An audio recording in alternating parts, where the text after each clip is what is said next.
Hi guys, today I'll tell you how to quickly get rid of back acne.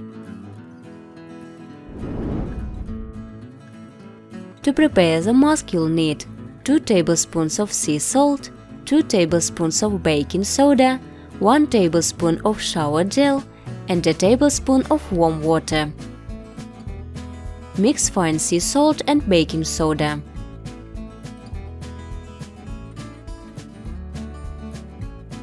In the resulting mess, add a shower gel and warm water and mix well.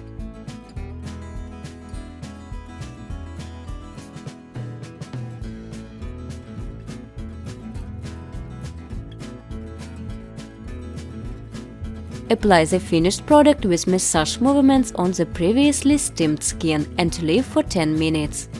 After a time, rinse with warm water. Such a procedure can be performed no more than twice a week. The mask dries acne and eliminates black dots.